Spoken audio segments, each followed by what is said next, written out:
In a quiet valley, where the sun rose slowly and the stars lingered longer than usual, there lived a village where nobody wore a watch. The village had no clocks on its towers, no bells ringing to signal the hour, and yet everyone arrived on time, because in this village, people moved by feelings, not minutes. Breakfast happened when the birds sang, rest began when the sky turned honey-colored, and the day ended when the breeze grew sleepy. But one day, the clocks came back. It started with a faint tick-tock, not loud, just enough to be noticed. Then, clocks began appearing, on doorsteps, in trees, hanging from clotheslines like forgotten ornaments. No one knew where they came from, but they all pointed to different times: 12, 7, 6, 44, 1, 19, 9, 9. The village that once flowed in peace began to stutter. People hurried, laughter shortened, meals rushed. It was then that an old man emerged from the edge of the woods.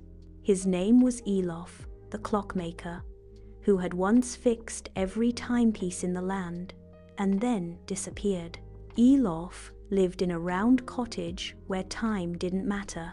Inside, shelves were filled with clocks, some frozen, some ticking backwards, some spinning slowly like planets in deep space. He didn't fix time with tools.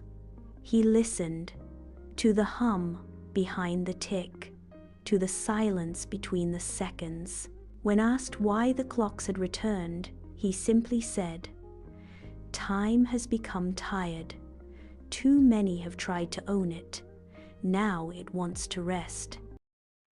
Each evening, Elof would walk through the village.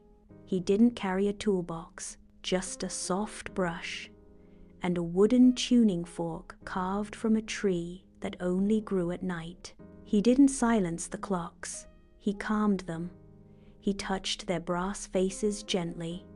He whispered kind words to their gears. He tuned their tick to match the rhythm of breathing.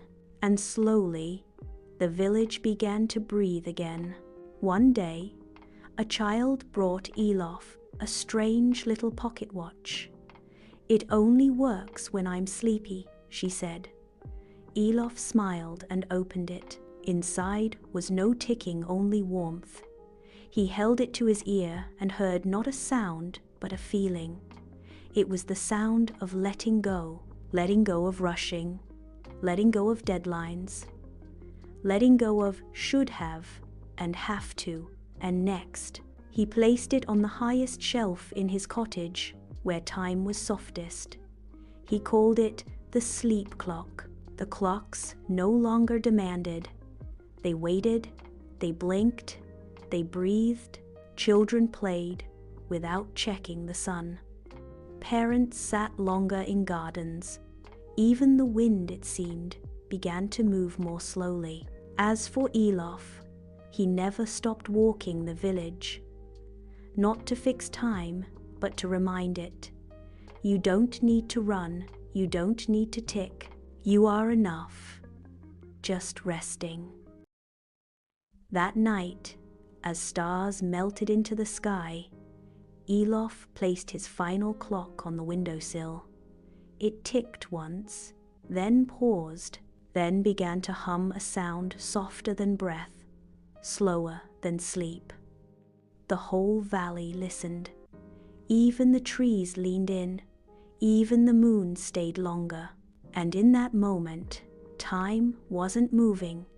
It was simply being. And so were you.